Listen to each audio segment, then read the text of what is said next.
Hello everyone, welcome back to my channel and welcome back to my brand new blog. আশা করছি তোমরা সবাই খুব ভালো আছো, আমিও খুব ভালো আছি।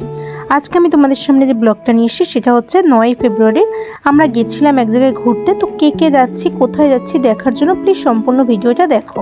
তো আমি দেখলেই মধ্যমগ্রাম স্টেশনে সকাল সকাল রেডি হয়ে চলে এসেছি। এবার এইখান থেকে আমরা আমাদের গন্তব্যের ট্রেন ধরবো। তো দেখো আমাদের ট্রেন অলরেডি চলে এসেছে। তো চলো আগে ট্রেনে উঠে যাই। আমি ট্রেনে উঠে গেছি। ট্রেনে উঠে আমাদের আগে থেকে ট্রেনে একজন বন্ধু কাম কালিগ ছিল, স্বপ্না, তোমরা আগেও আমার ভিডিওতে ওকে দেখেছো। তো দুজন মিলে চলে যাচ্ছি আমাদের গন্তব্যের জন্য। তো আমরা প্রথমে পৌঁছে গেছিলাম দমদম স্টেশন। সেই দমদম থেকে আবার ট্রেন ধরে নিয়েছি আমরা এবার আমাদের ফাইনাল ডেস্টিনেশনে যাবার জন্য।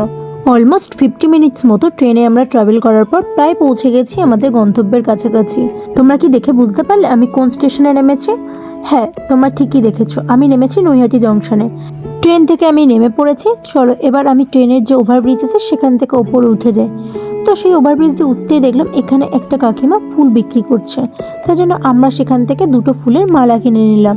ফুলের মালা নিয়ে এবার আমরা স্টেশন থেকে বেরিয়ে সোজা হেঁটে চলেছি আমাদের ফাইনাল গন্তব্যের দিকে। তোমরা হয়তো এতক্ষণে বুঝেই গেছো আমরা কোথায় গেছিলাম। হ্যাঁ, তোমরা ঠিকই গেস করেছো, আমরা গেছিলাম নৈহাটি বড়মার কাছে। তো আমরা সেখানে গিয়ে একটা দোকান থেকে আমাদের ডালা নিয়ে নিই। তারপর সেই দোকানে জুতো জমা রেখে আমরা চলে যাই সোজা মায়ের মন্দিরের সামনে লাইন দিতে পুজো দেবার জন্য।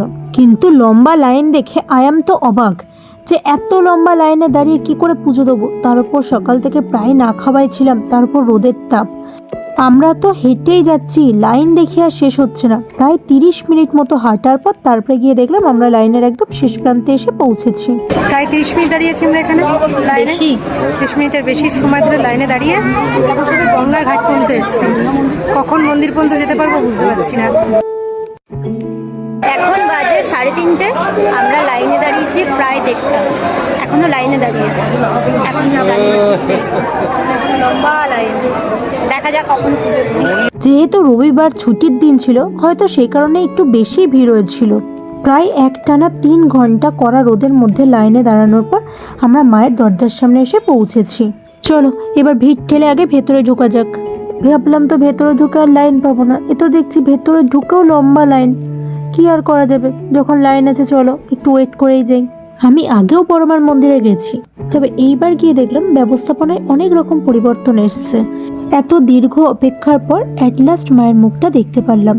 সারাদিনের এত ক্লান্তি মায়ের মুখটা দেখার পর এক নিমেষেই যেন কোথায় চলে গেল।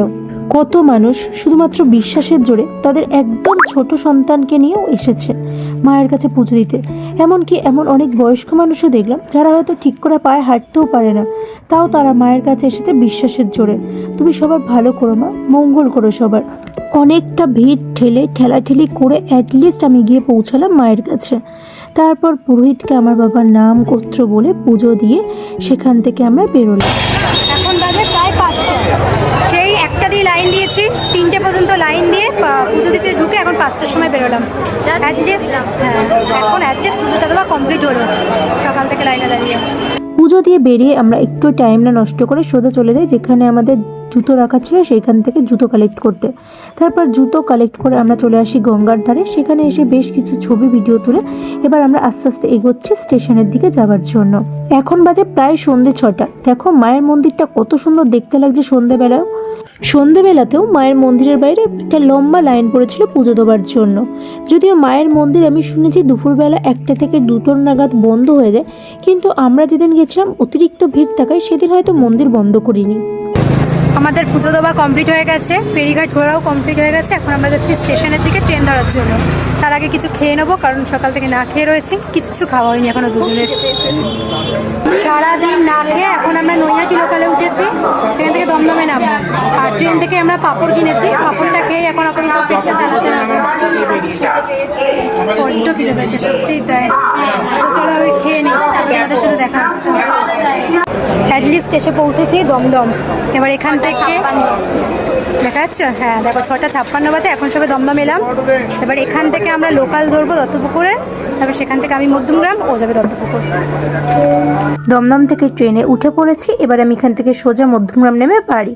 তো চলো আজকে এই ভিডিওটা এই পর্যন্তই থাকলো। পরবর্তী ভিডিও দেখার জন্য চ্যানেলটাকে সাবস্ক্রাইব করে প্লিজ বেল আইকনে ক্লিক করে রেখো।